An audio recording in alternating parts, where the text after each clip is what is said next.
Life After Prison. By Silence You. Kabanata 2471 hanggang 2480. Ang dalawang Royal Paragon ay tumakbo palayo sa bilis ng kidlat, winasak ang espasyo at naglaho mula sa parang sa isang kisap mata. Nang makita ito ni Rinold, na nakaapak sa kawalan, ay sumulyap lamang siya ng bahagya at pagkatapos ay iniwas ang tingin.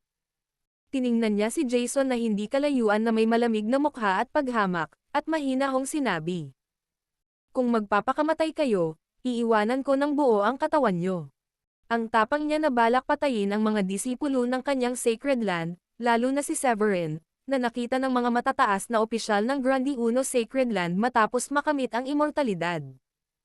Kasabay ng pagtaas ng kanyang katayuan, at siya ay hinubog bilang isang saintman. Muntik nang mamatay ang isang marangal na disipulo ng Sacred Land sa kamay ni Jason, paanong hindi iyon magdudulot ng galit kay Rinold? Nang marinig ito ni Jason, para siyang pasang nakatayo ang balahibo sa dulo nito. Pinunit niya ang kawalan ng hindi man lang nag-iisip, balak tumakas para sa kanyang buhay. Nang makita ito, napangisi si Rinold. Sa tingin niyo ba makakatakas kayo sa akin? Ang Royal Paragon Cultivator ay isa lamang laruan para sa kanya. Pagkasabi niya noon, sumimangot si Rinold, at ang banal na liwanag mula sa kanyang katawan ay agad na pumuno sa nakapalibot na lugar na libu-libong milya ang radius. Ang espasyo sa lugar na ito ay natakpan, at ang harang ay naging napakalakas. Plano ni Jason na gupitin ang espasyo at tumakas, ngunit bigla siyang nataranta nang makitang nasilyuhan ang espasyo. Si Jason, na sanay sa pagiging malayo, ay parang nahulog sa isang kuweba ng yelo. Walang pag-aalinlangan, lumuhad siya sa lupa at nanalangin. Elder Rinold, nabulag ako. Pakiusap, huwag mo nang patayin ang aking abang buhay. Hindi napigilan ni Rinold ang mapamura sa pagmamakaawa ni Jason, puno ng sarkasmo at pangungutya. Saan napunta ang mayabang na kilos na iyon? Kaagad pagkatapos, mabilis siyang lumapit kay Severin sa harap ng pinto ng Void Passage at sinabing, Binata, iniiwan ko sa iyo ang kapalaran ng taong ito. Pagkatapos magsalita, itinaas ni Rinold ang kanyang kamay at hinawakan si Jason, na nakulong sa kalawakan. Isang immortal na liwanag ang lumabas mula sa kanyang mga daliri. Ang nakakatakot na kapangyarihan ay agad na tumagos sa katawan ng kalaban at winasak ang cultivation ni Jason. Pagkatapos, kumaway siya, at ang infinite space power ay binuhat ang halos patay na si Jason at inihagis sa harap ni Severin.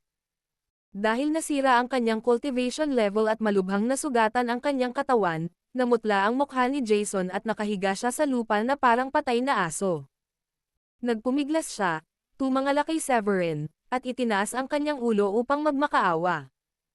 Pakiramdam niya ay lalo siyang maliit nang harapin ang mighty Supreme Paragon na si Rinold, hindi niya maisip na lumaban. Binata kong Severin, nagkamali ako. Napaiyak ng mapait si Jason. Niloko ako ng lalaking yun, Louis.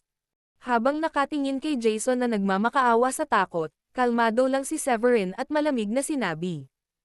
Kung hindi dumating ang mga elder ng Sacred Land sa tamang oras, nangangamba akong namatay na ako sa kamay ninyong dalawa. Tulad ng kasabihan, kung puputulan mo ang damo ng hindi binubunot ang ugat, tatubo itong muli kasabay ng simoy ng hangin ng tagsibol. Tumigil si Severin, at itinaas niya ang kanyang kamay at sinabing, Sa tingin ko, mas mabuti pang mamatay ka na lang. Dama po ang nakataas na palad ni Severin kay Jason. Ang kanyang perpektong lakas bilang isang nasa ika-4 na baitang kasama ang malakas na pisikal na lakas, ay naging napakalakas ng kanyang suntok na parang araw na sumisikat sa kalangitan, na agad na nagpalipad kay Jason palayo. Nakita ni Rinold, na katabi niya, na walang awa si Severin. Mabilis niyang itinaas ang kanyang kamay at tinapik si Jason, na lumilipad pa atras. Sa isang iglap, ang nakapalibot na espasyo ay agad na naging isang hindi nakikitang pader ng hangin, na sumisiksik patungo kay Jason. Pagkatapos ng isang mahinang pagsabog, ang katawan ni Jason ay agad na naging isang bola ng ambon ng dugo at sumabog, at ang kanyang kaluluwa ay tuluyang nawasak ng espasyo. Ang pagbagsak ng Royal Paragon ay naramdaman ng langit at lupa. Ang South Sky ngayon ay natatakpan ng madugong madilim na ulap, at isang pulang ambon ang nagsimulang bumagsak, na parang iniiyakan ito ng Diyos. Sa tabi niya, nakatayo ng matatag si Rinold. Dahan-dahan niyang ikinumpas ang kanyang kamay, at ang nakakatakot na kapangyarihan ng Supreme Paragon ay agad na nagpabago sa mundo at nagpaliyes sa mga kulay dugong maitim na ulap sa kalangitan. Pagkatapos gawin ito, hinawakan ni Rinold ang balbas sa kanyang baba at lumingon upang tumingin kay Severin. Naperpekto na ang iyong level 4 Paragon, pero medyo nahuhuli ang iyong cultivation. Gayunpaman, nabalitaan ko mula kay Francis na pinatay mo si Damian, ang Sacred Land ng Dragonoid, gamit ang iyong level 4 strength sa Starry Sky Battle Space. Tumango si Severin at sinabing, "Tama iyan, Elder Rinold." "Ha, sige." Nang marinig ito ni Rinold, labis ang tuwa sa mukha niya at napuno ng ginhawa ang mga mata niya. Pagkatapos tumawa, tumingin si Rinold kay Oscar na katabi niya, na may mainit na ngiti sa mukha, at sinabing, "Bata, pumunta muna tayo sa Grande Uno Sect Mountain Gate mo." Nang marinig ito ni Oscar, mabilis siyang tumango. Mula sa paglitaw ni Rinold hanggang sa pagkamatay ni na Jason at Louis, ilang minuto lamang ang lumipas. Bago pa man kumalma si Oscar, nakita niyang bumagsak ang dalawang Royal Paragon. Natural lamang na hindi naglakas loob si Oscar na baliwalain ang mga utos ng Supreme Paragon. Bukod pa sa iba, noong una siyang nagsanay sa Grande Uno Sacred Land, si Rinold ay isa ng sikat na Supreme Paragon cultivator sa Blue Realm. Ngayon, daan-daang taon na ang lumipas mula nang maging pinuno siya ng Grande Uno Sect, at ang lakas ni Rinold ay lalong hindi maarap. Sinabi ni Oscar, "Pakiusap." Pagkatapos niyang sabihin iyon, agad siyang tumayo at lumipad sa kalangitan, hinampas ang kawalan, at inakay si Rinold patungo sa Grande Uno Sect sa bilis na parang kidlat. Pagkaalis nila, 12-12 milya ang layo, sina Roman at Cicely, na nahulog mula sa kalawakan, ay tumingin sa anino ni Rinold, nanlaki ang kanilang mga mata sa gulat. Naramdaman ni Roman, ang pinuno ng Pure Void Sect, na mabilis na nawawala ang sigla ni na Jason at Louis, at hindi niya napigil ang mapabuntong hininga. Magbabago na ang South Sky. Sa tabi niya, ang pinuno ng Marver Sect na si Cicely ay may bahid ng takot sa kanyang maselang mukha. Huminga siya ng malalim at sinabing, "Parehong patay na sina Jason at Louis. Ito ba ang nakakatakot na bagay tungkol sa Mighty Supreme Paragon?" Pinatay ni Rinold ang Royal Paragon ng hindi kumukurap, na nagpatakot kay Cicely, na para bang personal niyang naranasan ang isang karanasang muntik ng mamatay. Ang 2 taong takot pa rin ay hindi nang ahas na manatili. Agad silang nakalusot sa kawalan, gumawa ng daanan para sa kawalan, at mabilis na lumipad patungo sa direksyon ng sekta. Ilang sandali pa, sa punong himpilan ng Grande Uno Sect Hall, si Severin, na lumilipad kasama ng mga mahiwagang ulap at nag-anyong bahaghari, ay ligtas na bumalik sa Grande Uno Sect sa ilalim ng escort ni na Oscar at Rinold. Pagdating sa Pearl Light Isle, yumuko si Severin at sinabi sa kanilang dalawa, "Sect Master, Elder Rinold, mahigit 1 buwan na akong wala sa bahay. Ngayon ay uuwi na ako para iulat sa aking mga asawa na ligtas ako." Ngumiti si Rinold at hinaplos ang balbas nito, tumango at sinabing, "Bilasan mo, huwag mong hayaang mag-alala ang pamilya mo." Nalaman niya habang papunta kay Oscar ang tungkol sa sunod-sunod na nangyari kay Severin matapos siyang sumali sa Grande Uno Sect. Matapos makakuha ng pahintulot, mabilis na lumipad si Severin patungo sa Pearl Light Isle.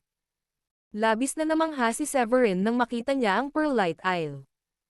Mabilis niyang kinuha ang token, at pagkatapos buksan ang porma sayon, malakas at masayang sinabi niya, "Nakabalik na ako." Sa antay-gang patio, si Diane, na nakasuot ng simpleng gown at puting bota na may bordadong gininto ang ulap, ay nababagot na nakaupo sa isang upuan, pinagmamasdan ang tanawin sa hardin.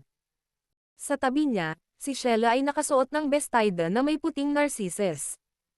Kinuha niya ang tiko at nagsali ng 2 tasa ng mainit na tsaa na puno ng espiritual na enerhiya.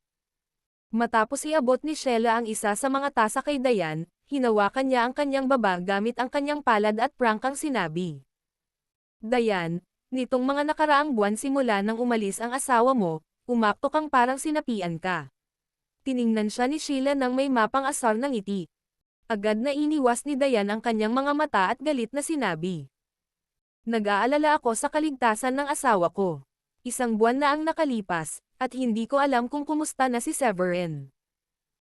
Nabalitaan niya na ang Starry Sky Battlespace ay lubhang mapanganib, at ang mga kababalaghan mula sa buong Blue Realm ay nagtipon doon, kabilang ang mga Saintman ng Sacred Land at ang mga banal na tagapagmana, na pawang nasa level 7 Paragon ng cultivation. Bago umalis si Severin, ang kanyang antas ng cultivation ay hindi masyadong mataas, isa lamang siyang level 3 Paragon. Natural na nag-alala si Dayan. Nang masabi ito kay Sheila, lumitaw din ang pananabik at lungkot sa kanyang tusong pulang hugis almond na mga mata. Matapos umiling at pigilan ang kanyang mga pag-aalala, tinapik niya ang kanyang dibdib at malakas na sinabi kay Dayan. Huwag kang mag-alala, napakalakas ni Severin, siguradong babalik siyang ligtas at maayos. Pagkatapos magsalita ni Sheila, isang malalim na boses ang biglang narinig sa buong Pearlite Isle. Nakabalik na ako. Nang marinig ng dalawang babae ang boses na ito, agad silang natigilan at nanginag ang kanilang mga katawan. Kaagad pagkatapos, agad na napatalon ang dalawang babae mula sa kanilang mga upuan at tumingin sa gate ng pormasayon ng Pearlite Isle na may mga ngiti sa kanilang mga labi. Lumipad ang katawan ni Dayan sa ere, at agad na naging bahaghari sa looban. Bulong niya. Nag-i-imagine ba ako ng mga bagay-bagay? Tinapa ni Sheila sa kabilang linya ang kanyang bibig dahil sa hindi makapaniwalang mukha. Asawa, ikaw ba talaga yan? Matapos dumaan si Severin sa pormasayon ng proteksyon ng isla, lumapit siya kina Dayan at Sheila.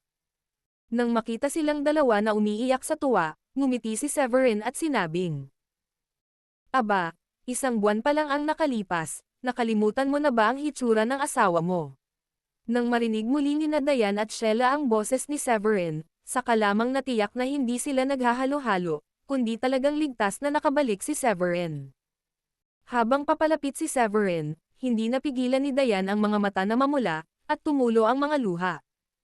Severin, ikaw ba talaga yan?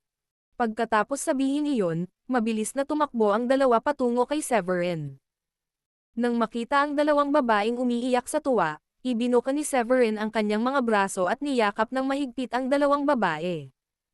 Iniabot niya ang kanyang kamay at marahang pinunasan ang mga luha sa gilid ng mga mata ni Dayan, at sinabi ng may pagmamalasakit sa kanyang mga mata. Aba, nakabalik naman ako ng ligtas. Muling iniangat ni Severin ang kanyang ulo at sumulyap kay Sheila, na ang mga mata ay malabo sa tabi niya. Itinaas niya ang kanyang kamay at itinukod ang kanyang hintuturo. Dahan-daang hinaplos ang maliit na ilong ni Sheila, at nakangiting sinabi. Bakit ka umiiyak na parang kuting? Humagalpak sa tawa si Sheila at hindi napigil ang umirap at galit na sinabi. Kanina pa kami nag-aalala ni Dayan sa'yo, bakit ang lakas ng loob mong sumulpat ng tahimik pagkatapos ng lahat ng ito? Sumangot si Dayan. Severin, bumalik muna tayo sa looban at ipaalam kina Sofia at Gilda ang balita. Mula nang pumunta si Severin sa Starry Sky Battlespace, labis na nag-aalala ang apat na babae. Ngayong ligtas na nakabalik si Severin, syempre tuwang-tuwa si Dayan. Hinawakan niya ang kamay ni Severin at naglakad papasok sa looban. Umiiyak sa tuwa ang dalawang babae ngayon lang ngunit mas mabilis na nagbago ang kanilang mga ekspresyon na parang pagbubuklat ng mga pahina ng isang libro. Walang magawang hinawakan ni Severin ang kanyang ilong. Sinundan niya ang dalawang babae at tumungo sa looban. Pagdating niya, agad na naramdaman ni Severin ang mga aura na nagmumula sa buong isla, at 7 o 8 figure ang dumating na nakatapak sa liwanag ng bahaghari. Severin.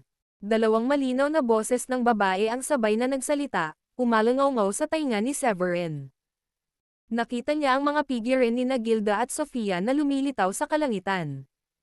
Nakasuot si Gilda ng simpleng puting damit. Ang kanyang itim na buhok ay malagang parang talon, at ang kanyang mga kilay ay parang isang painting, mukha siyang diwata. Ang kanyang balat ay kasing linaw ng jade, parang mga bulaklak ng peach sa umaga, na may mga patak ng hamog sa kanyang mga labi, malinaw at malinaw. Ang kanyang matangos na ilong at pinong pulang labi ay nagpapamukha sa kanya ng isang diyosa na lumalabas mula sa isang painting. Sa tabi niya, Si Sofia ay nakasuot ng mahabang damit na vermilion. Siya ay masigla at kumikinang. Ang kanyang mahabang buhok ay parang isang itim na talon, makinis at maliwanag na kumikinang, pababa sa kanyang baywang, at marahang iniindayog ng hangin, parang isang narcissus na lumalabas sa tubig, kaakit-akit ngunit hindi kaakit-akit. Mabilis na lumapit ang dalawang babae sa tabi ni Severin, ang kanilang mga mukha ay puno ng luha ng kagalakan. Inabot ni Severin at pinunasan ang mga pulang mata ng dalawang babae. Marahang ngumiti siya at sinabing, "Bakit ka umiiyak? Nakabalik na ako."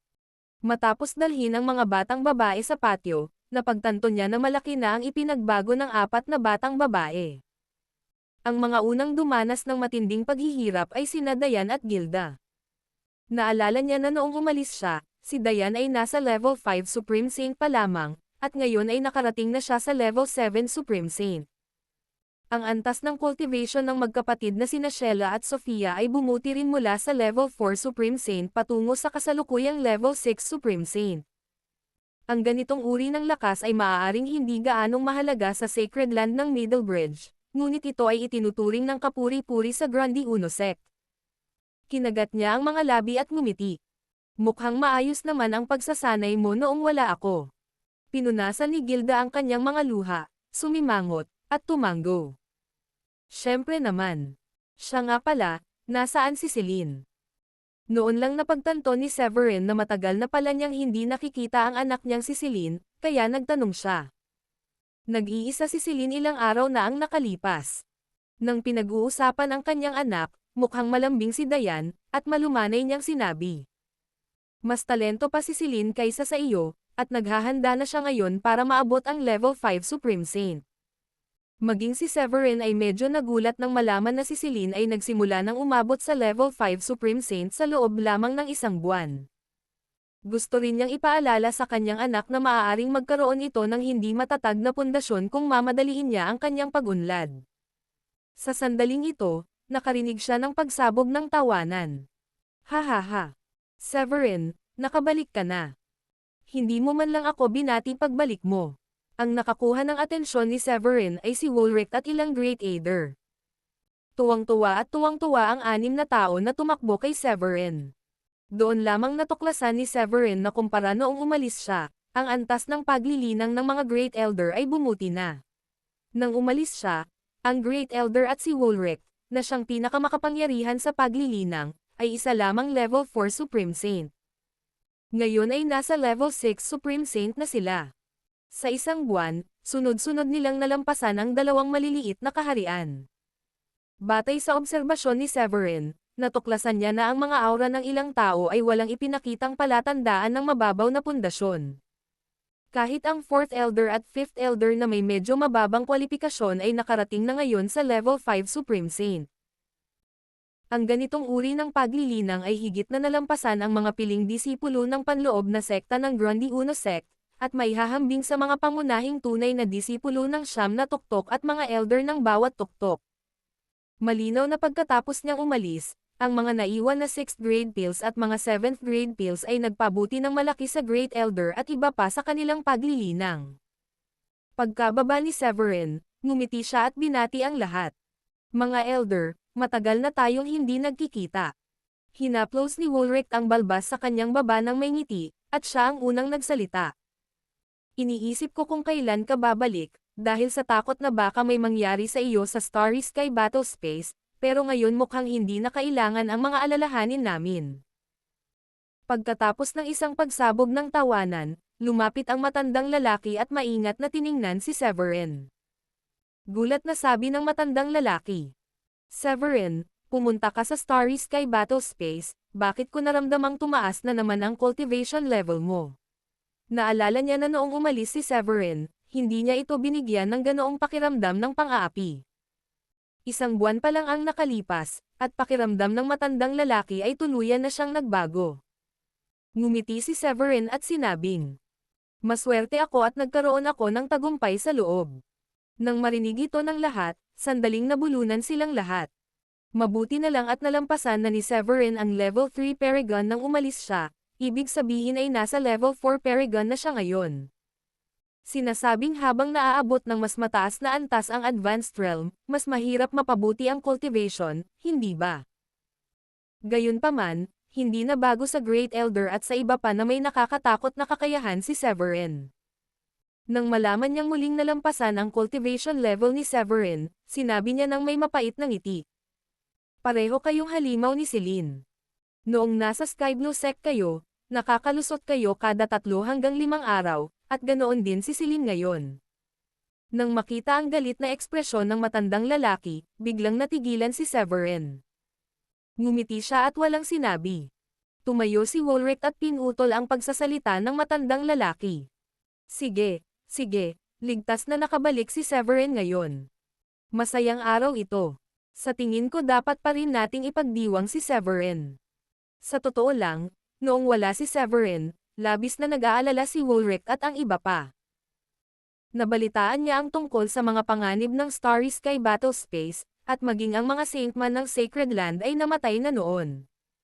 Sina Gilda, Diane, at ang mga batang babae ay nami-miss at nag-aalala sa kanya buong araw, halos malugmok sa depresyon. Siya, bilang matandang ama, ay nalungkot sa nakita. Siyempre, natuwa si Wulrich ngayon na ligtas na nakabalik si Severin at hindi na siya kailangang mamis ng kanyang mga anak na babae araw-araw. Nang marinig ng iba na gusto nilang ipagdiwang si Severin, sumang-ayon silang lahat at agad na naghanda para sa pagdiriwang. Kasabay nito, sa ikapitong tuktok, sa loob ng malaking bulwagan. Sa kailaliman ng bulwagan, ang Panginoon ng ikapitong tuktok, si Miles, ang kasalukuyang humahawak sa mga gawain ng sekta. Simula nang umalis ang pinuno ng sekta na si Oscar sa Grundy Uno Sect mahigit 1 buwan na ang nakalilipas, ang lahat ng mga gawain ng sekta na ito ay napunta sa ulo ng kanilang mga Panginoon ng tuktok. Bagamat karaniwan silang humaharap sa mga gawain ng sekta, kailangan lang nilang asikasuhin ang kani-kanilang mga tuktok ng bundok, hindi tulad ngayon kung saan kailangan nilang asikasuhin ang lahat. Lalo na bilang isang tagapagtatanim ng espada, si Miles ay mayroong medyo maalab na personalidad, kaya mas lalong hindi siya komportable na harapin ang mga usapin ng sekta kaysa patayin siya. Matapos ay lapag ang Jade Sleep, hindi napigilan ni Miles na mapabuntong hininga. Kailan babalik itong Sectmaster? Sa sandaling ito, isang banal na mensahe ang dumating sa bulwagan. Pumunta po kayo sa malaking bulwagan. Habang tumutugtog ang mensahe ni Oscar, nanginginig ang katawan ni Miles, at ang kanyang mukha ay puno ng labis na kaligayahan. Ha. Bumalik na ang Sectmaster. Pagkatapos niyang magsalita, hindi na makapaghintay si Miles na sumugod patungo sa malaking bulwagan ng sekta. Pagdating sa malaking bulwagan ng sekta, saka lamang napansin ni Miles ang isang masiglang matandang lalaki na may pilak na buhok na nakaupo sa Grand Preceptor Throne sa tuktok ng malaking bulwagan. Ang pinaka-natakot niya ay hindi naramdaman ni Miles ang mga pagbabago bago sa cultivation ng matandang lalaki sa harap niya. Ang matandang lalaki ay mukhang isang malinaw na tao sa ilalim ng kanyang espiritual na tingin. Lihim na natarante si Miles. Hindi ko maramdaman ang hininga. Maaari kayang. Bago pa niya makumpirma ang kanyang hinala, dumating na ang mga Peakmaster mula sa iba pang mga Peakmaster sa pasukan ng malaking bulwagan.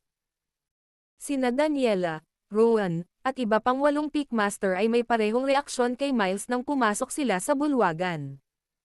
Agad nilang napansin si Rinold na nakaupo sa Grand Preceptor Throne. Alam ni Oscar na nababaliw ang lahat sa pag-iisip kung sino si Rinold nang mapansin niya ang iba't ibang ekspresyon ng mukha ng ilang Peakmaster. Ngumiti siya at sinabing, "Tinatawag ko kayong lahat ngayon na magbigay-pugay sa Great Elder ng Grundy Uno Sacred Land." Nawalan ng boses si Miles at gulat na nagsalita. Ang Sacred Land. Para sa kanila, ang mga Peakmaster, iisa lang ang sekta ng Grundy Uno Sacred Land, at iyon ay ang Grundy Uno Sacred Land sa Middlebridge.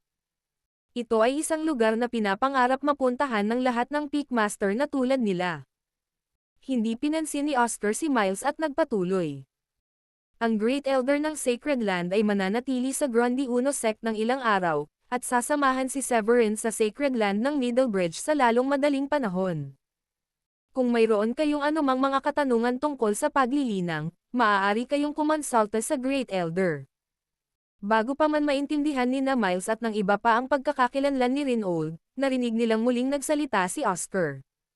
Sa pagkakataong ito, hindi lamang si Miles ang natigilan at nagulat, kundi pati na rin ang 8 iba pang Pickmasters na napabuntong hininga.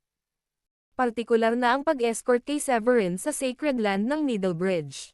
Sa kanilang palagay, kahit na may natatanging kwalipikasyon si Severin at nanalo ng unang pwesto sa kompetisyon ng sect, hindi ito nangangahulugan na maaari niyang espesyal na hilingin sa dakilang elder ng Sacred Land ng Middlebridge na maging tagapag-alaga at personal na i-escort ito, hindi ba? Noong nakaraan, ang kampyon ng kompetisyon ng Grundy Uno Sect ay palaging pumupunta sa Middlebridge dala ang token, ng mag-isa.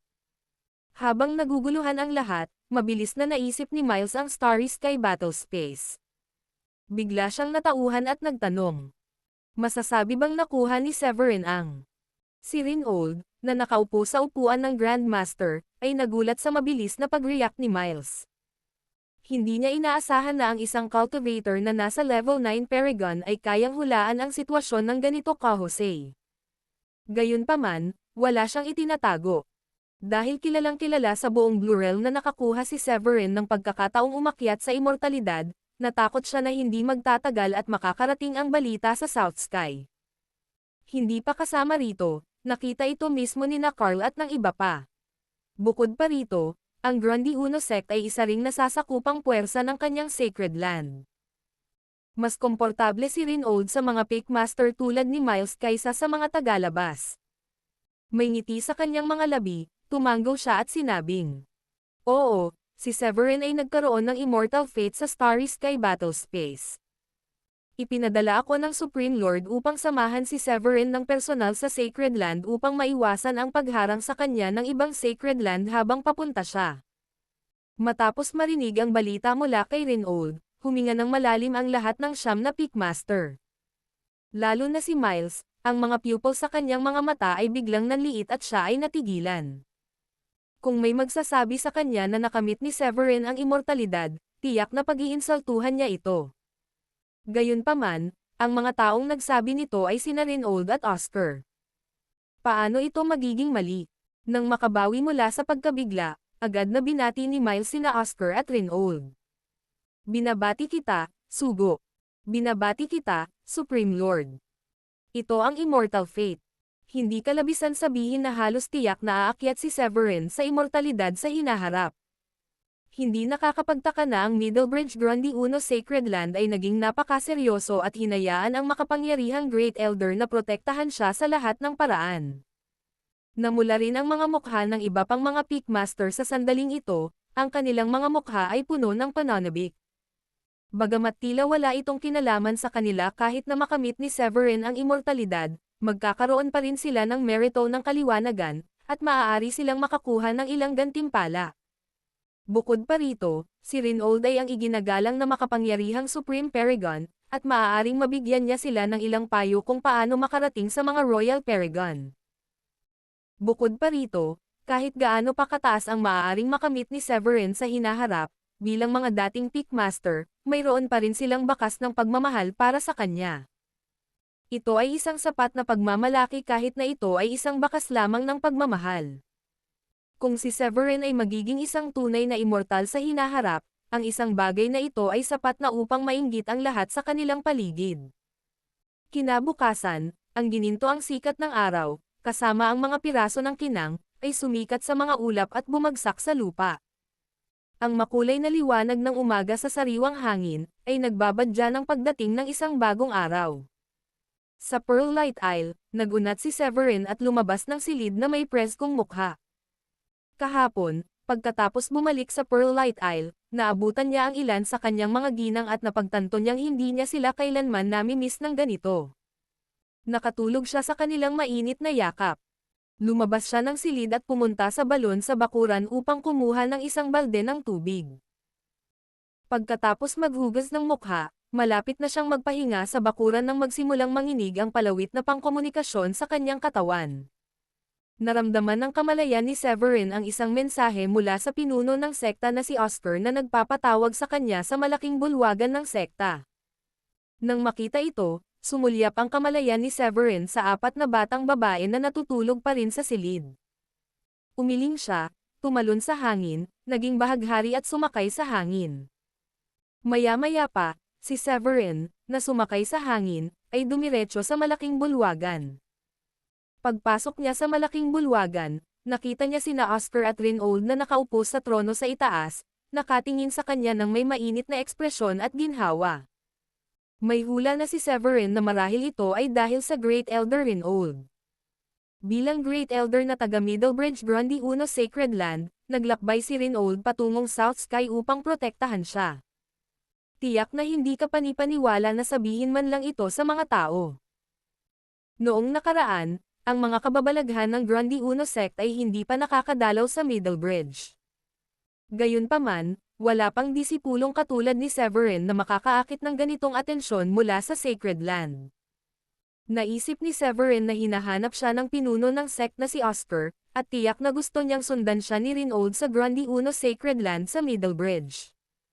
Kasabay nito, napansin din ni Oscar, na nakikipag-usap at tumatawa kay Rinold, si Severin na naglalakad papasok sa bulwagan. Si Oscar ang unang nagsalita. "Severin, nandito ka pala. Magkita tayo, Elder Rinold." Nang marinig ito ni Severin, mabilis siyang humakbang paarap, binati si Rinold at sinabing, "Elder Rinold." Marahang ikinumpas ni Rinold ang kanyang kamay, sabay buga ng hangin mula sa kanyang kamay at pinahinto si Severin na malapit ng magbigay pugay. May ngiti sa kanyang mga labi, sinabi niya, "Walang mga tagalabas dito, kaya hindi mo kailangang maging magalang. Ipinatawag kita rito ngayon dahil gusto kitang tanungin. Nalaman ng Sacred Land na mayroon kang mahusay na mga kwalifikasyon at pinapaboren ka ng mga immortal. Inutusan akong sunduin ka. Mangyaring ihanda ang iyong sarili sa pagtungo sa Middlebridge sa loob ng 2 araw." Dahan-daang sabi ni Rinold. Matigas at malakas ang boses niya, ngunit medyo banayad. Nagniningning ang kanyang mga mata sa ginhawa at paghanga habang tinitingnan si Severin, habang tumitingin siya rito, mas lalo siyang nasisiyahan. Simula nang gamitin ni Rinold ang teleportation formation sa Middlebridge at South Sky kahapon, hinahanap na niya si Severin. Matapos talunin sina Jason at Louis, nalaman niya kay Oscar na pumasok si Severin sa Grundy I sect wala pang 2 taon na ang nakalilipas. Mula sa orihinal na Supreme Saint Cultivator, kahanga-hanga ang kanyang pag-unlad hanggang sa maging level 4 Paragon na kababalaghan. Ang mas lalong nagpasaya sa kanya ay ang malaman na si Severin ay isang 7th grade medium rank alchemist. Bukod dito, mahusay siya sa swordsmanship, nakamit niya ang sword wheel, at may dakilang supernatural na kapangyarihan. Habang dumarami ang natututunan niya tungkol kay Severin, lalo siyang nagmamahal kay Severin. Hindi na kailangang sabihin, siya ay lubos na kwalipikado, dahil nakamit niya ang pabor ng mga immortal. Hanggat hindi siya babalik sa dati, tiyak na siya ang magiging binhi ng isang immortal na pamilya tulad ng casual na cultivator. 100 taon na ang nakalilipas. 100 taon lamang ang itinagal niya upang umangat sa immortalidad, na nag-iiwan ng isang magandang kwento na isasalaysay sa Blue Realm. Si Severin ay mayroon ding pagkakakilanlan bilang isang alchemist, na siyang nagpasaya kay Rinold. Bagamat isa lamang siyang 7th grade alchemist, sapat na ito upang patunayan na ang talento ni Severin sa alchemy ay napakahusay. Ang isang mahusay na alchemist ay maaaring magpaunlad ng isang sekta sa loob ng libu-libong taon. Tulad ng dating pinuno ng ika-8 henerasyon ng Grundy I sect, isa lamang siyang disipulo na bumalik mula sa Grundy I Sacred Land. Umasa siya sa lakas ng isang 8th grade alchemist upang gawing tanyag ang Grundy I sect sa South Sky. Isa lamang itong 8th grade alchemist. Kung siya ay magiging isang 9th grade alchemist, maaari niyang pinuhin ang mga elixir na ginagamit ng mga Supreme Paragon Cultivator, at igagalang siya bilang isang tanyag na panauhin ng anumang makapangyarihang impluwensya. Bukod pa rito, hindi rin masama ang talento ni Severin sa swordsmanship. Matapos matuto si Rinold mula kay Miles, ang master ng 7th pick, nalaman niya na ang nagising na kagustuhan ni Severin sa swordsmanship ay higit na lumampas sa Sky Soil Heptagold Sword Energy, at inaasahang siya ay magiging panlo ng isang dakilang master ng swordsmanship. Ang isang ordinaryong kababalaghan ay maaaring maging isang halimaw na isa sa 1,000,000 kung mayroon lamang siyang isang talento na higit na lumampas sa iba. Mabuti para sa kanya na maging isang tunay na disipulo sa Grundy Uno Sacred Land at pumili ng isang elder mula sa Royal Paragon Realm upang maging kanyang tagapagturo. Ang 8 elder ng Sacred Land ay maglalaban-laban upang tanggapin ang mga espesyal na talento tulad ng isang alchemist at isang swordsman bilang kanilang direktang mga disipulo. Hindi pa kasama ang isang tulad ni Severin na nagtataglay ng ilang uri ng pambihirang kwalifikasyon. Naisip ni Rinold na kung ang balita ay iuulat pabalik sa Sacred Land Sect, kahit ang lolo na nasa liblib na lugar ay mag-aalala. Great Elder, kailangan ko pong magpaliban muna ng ilang araw. Itinuwid ni Severin ang kanyang dibdib at sumagot kay Rinold sa mahinahong tono. Plano kong makalusot sa Level 5 Paragon bago tumungo sa Middle Bridge. Mula nang matanggap ang asensya at dugo ng True Immortal, nakamit ni Severin ang kaliwanagan. Naramdaman niya ang mga hadlang at hadlang ng Level 5 Paragon, at ngayon ay maaari siyang makalusot anumang oras. Kung mapalampas niya ang tagumpay na ito, hindi niya malalaman kung kailan darating ang susunod na pagkakataon. Kaya hindi susuko at palalampasin ito ni Severin. Bukod dito, plano rin niyang i-upgrade ang kanyang mga kasanayan sa alchemy na 7th grade at alisan ng laman ang mga nilalaman ng alchemy tower ng sect. Sa makatuwid, ayaw ni Severin na umalis sa Grundy Uno Sect at pumunta sa Middle Bridge sa maikling panahon. Pagkasabi niya noon, nagbago ang ekspresyon ng mukha ni Oscar. Bahagya siyang kumunot ang noo at nagsalita ng may kaunting pagkadismaya.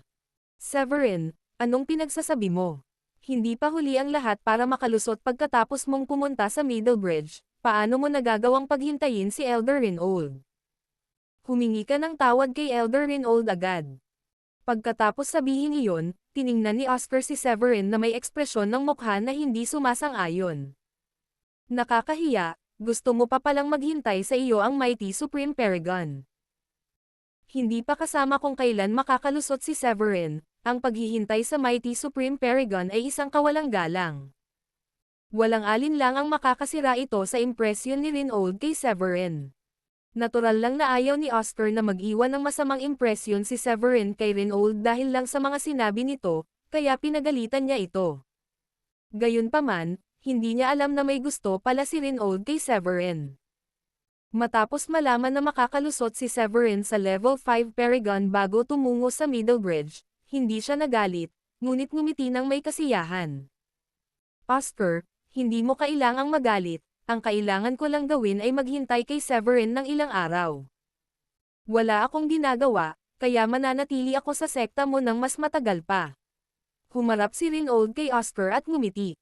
Mas mabuting magtagal pa, napakatalentado mong tao, kailangan ko siyang tanggapin bilang disipulo ko, baka agawin siya ng mga matatandang umutot na iyon. Biglang nakaramdam ng saya si Rinold. Akala ni Oscar ay magkakaroon ng masamang impresyon si Severin kay Rinold dahil dito. Hindi inaasahan, wala itong pakialam si Rinold. Sa katunayan, naisip niya na parang gusto ni Rinold na manatili pa si Severin sa sekta ng mas matagal. Natigilan si Oscar, at kasabay nito ay nakahinga siya ng maluwag. Mabilis siyang tumawa.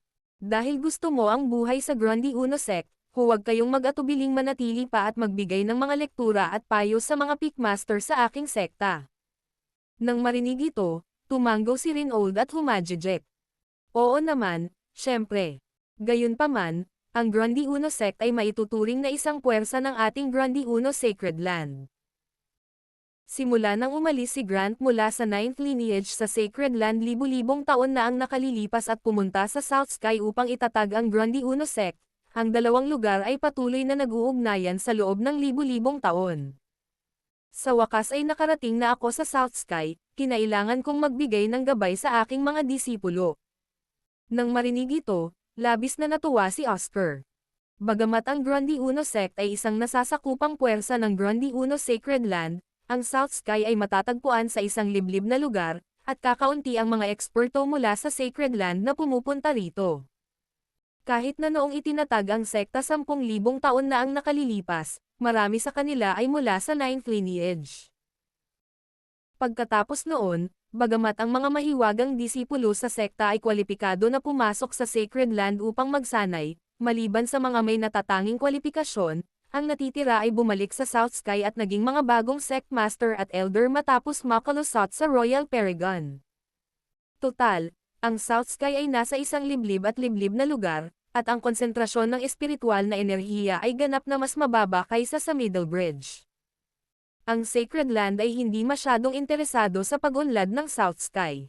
Gayunpaman, hindi kailanman naisip ng mga nakaraang pinuno ng sekta na gawing independent ang Grandi Uno sect. Sa kasalukuyang sitwasyon, mayroon pa rin silang suporta ng Sacred Land. Kung magkakaroon sila ng kalayaan, tulad ng Dayform sect, walang maghihiganti para sa kanila kahit mamatay ang Royal Paragon. Hindi kailanman naunawaan ni Severin ang mga pagbabago at pagbabago rito.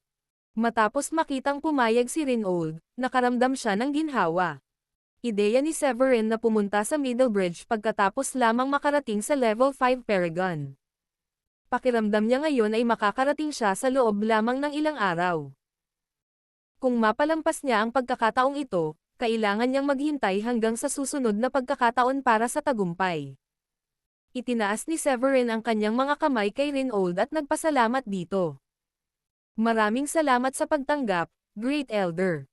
Gagawin ko muna ang mga dapat tapusin gawain sa ngayon. Sige, bibigyan kita ng isa pang Dragon Tiger Pill para matulungan ka. Tumanggo si Rinold nang nakangiti, at sa sumunod na segundo, isang puting tableta ang lumitaw sa kanyang palad. Hindi kalakihan ang tabletang ito, at ito ay puti. Naglalabas ito ng masaganang kinang at mga pagsabog ng bango. Ang banayad na pagsinghot ng tableta ay magpapagaan sa pakiramdam, na parang nakababad sa mainit na tubig mula sa bukal. Gulat na sabi ni Severin habang nakatingin sa tabletang dahan-daang lumulutang sa harap niya. Ang Dragon Tigre Pill. Matagal na niyang naririnig ang tungkol sa Dragon Tiger Pill. Bagamat ang elixir ito ay hindi nasa 8th grade, ang bisa nito ay hindi mas mababa kaysa sa 8th grade pills. Ang epekto nito ay upang tulungan ang mga Paragon Cultivator na makalusot sa kaharian. Kapag ginamit, mabilis nitong napapalakas ang kapangyarihan ng langit at lupa. Dahil sa natatanging epekto nito, ito ay labis na hinahangad sa South Sky. Kahit ang mga sangkap para sa pagpino ng Dragon Tiger Pill ay sinisingil ng napakataas na presyo. Matagal nang nasa Grandi Uno sect si Severin at nakita lamang niya ang pildong ito sa mga libro ng elixir. Ito ang unang pagkakataon na nakakita siya ng tunay na Pildores. Nang matauhan siya, inilagay niya ang Pildores sa kanyang bag. Salamat, Great Elder, sa iyong tulong. Lubos akong nagpapasalamat. Sa basbas ng Dragon Tiger Pill, mas tiyak na makakarating si Severin sa Level 5 Paragon. Marahil ay magkakaroon pa siya ng pagkakataong makarating sa Level 6 Paragon. Sige, pwede ka nang mag-isa. Hinaplos ni Rinold ang kanyang balbas at nakangiting sinabi. Nang marinig ito, yumoko si Severin kay Oscar na katabi niya, pagkatapos ay dali-daling lumabas ng bulwagan at bumalik sa Pearlite Isle upang maghanda para sa pag-iisa. Nainggit si Oscar habang pinapanood niya ang pag-atres ni Severin. Malinaw sa kanyang isipan ang eksena ng matagpuan si Severin sa Sacred Lake. Naramdaman ni Oscar na ito ang pinakatamang bagay na nagawa niya sa kanyang buhay. Ngayong napanalunan na ni Severin ang Immortal Fate at napaboran ng mga elder ng Sacred Land, naisip niya na hindi magtatagal at magiging sikat si Severin sa Blue Realm. Marahil sa loob ng 100 taon, magkakaroon ng isa pang makapangyarihang tao sa mundo na aakyat sa immortalidad. Pagkabalik ni Severin sa Pearlite Isle, binati niya si Diane at ang iba pang mga batang babae at direktang pumasok sa silid-libingan. Sa pagkakataong ito, plano niyang pagbutihin muna ang kanyang mga kasanayan sa alchemy, pagkatapos ay tumawid sa kaharian ng paglilinang, at sa wakas ay pumunta sa Alchemy Tower upang kunin ang mga 9th grade na kayamanan. Umiling si Severin, bumagsak ang kanyang kamalayan sa spatial ring. Itinaas niya ang kanyang kamay at marahang iwinagayway ito, at 12 ng mga elixir sa spatial ring ang agad na lumutang sa harap niya. Mahigit 20 7th grade na elixir ang kumislap, na naglalabas ng iba't ibang kulay ng mga sinag ng liwanag at halimuyak. Ang pinaka nakakaakit ng mata ay ang Silver Moon Grass, Thousand Years Vermilion Fruit, at Chalcedony Liquid. Ang tatlong 8th grade elixir na ito ay pawang mga hilaw na materyales para sa pagpino ng 8th grade Divine Peel. Masyado pang maaga para sa cultivation ni Severin na makarating sa Royal Paragon. Nagtabi siya ng tatlong 8th grade elixir at pumili ng mga hilaw na materyales para sa pagpino ng 7th grade high rank elixir, ang Dust Gun Peel, mula sa mahigit 20 7th grade elixir. Ang epekto ng Dust Gun Peel ay halos kapareho ng sa Grande Spirit Peel. Pareho silang mga mahimalang elixir na ginagamit ng mga cultivator sa Paragon Realm upang makalusot sa kaharian. Maraming mga 7th grade medio alchemist ang gustong mapabuti ang kanilang mga kasanayan sa alchemy, at karamihan sa kanila ay nagpino ng Dust Gun Peels. Matapos matanggal ang ilang 7th grade elixir, sa pamamagitan ng bahagyang paggalaw ng kanyang kaliwang kamay, tinawag ni Severin ang Heavenly Cauldron mula sa dagat ng mga tableta. Lumapag ang Heavenly Cauldron sa lupa ng may dagandong, at agad na sumugod ang Lotus Wildfire. Bumalot ang apoy sa kaldero, agad itong nasusunog ng pula, at nagsimulang gamulong ang mga alon ng init sa paligid nito. Mukhang halos handa na ito, hinubog ni Severin ang kanyang 5 daliri bilang mga kuko, dahan-daang hinawakan ang mabigat na takip, at itinaas ito sa ere. Kinontrol niya ang kanyang kamalayan, dahan-daang inihulog ang elixir dito at isinara ang takip. Nanatili ang atensyon ni Severin habang nakikita niya ang elixir sa Heavenly Cauldron na agad na nagiging purong espiritual na likido sa ilalim ng nagliliyab na espiritual na apoy. Hanggang sa makalipas ang 2 oras, si Severin, na nakaupo nang nakakross ang mga paa sa harap ng Heavenly Cauldron, ay gumawa ng selyo gamit ang kanyang mga kamay at sumigaw. Condense. Kaagad pagkatapos, 12 ng mahiwagang liwanag ang lumabas mula sa kanyang mga kamay at sumabog patungo sa kaldero. Habang umuugong ang kaldero, isang mabangong aroma ang agad na pumuno sa silid ng pagsasanay. Sa sumunod na sandali, ang makapal na takip ay itinaas at ilang maliliit, ginintuan, at bilog na tableta na kasing laki ng hinlalaki ang lumipad palabas sa isang iglap. Tila naapektuhan din ang langit sa labas ng Pearlite Isle. Bigla, libu-libong maitim na ulap ang lumitaw sa kalangitan. Sa malaking bulwagan ng sekta, si Rinold ay may hawak na isang tasa ng mainit na tsaa, habang nakikipag-usap at tumatawa kay Oscar. Sa sandaling ito, naramdaman niya na ang kapangyarihan ng nakapalibot na langit at lupa ay sumulong patungo sa Pearlite Isle na parang alon, at pagkatapos, kulog ang sumabog sa kalangitan. Tumangala si Rinold, na parang nakikita niya ang kawalan at natatagos ang porma sayon ng Pearlite Isle. Nakita niya ang Dust Gun Peel na binabautismuhan ng mga bagyo sa kalangitan. Matapos makita ang eksenang ito, masayang hinawakan ni Rinold ang kanyang balbas sa kanyang baba at tumawa. Nakakatuwa naman ang batang ito. Ang bilis niyang nakamit ang 7th grade high rank alchemist.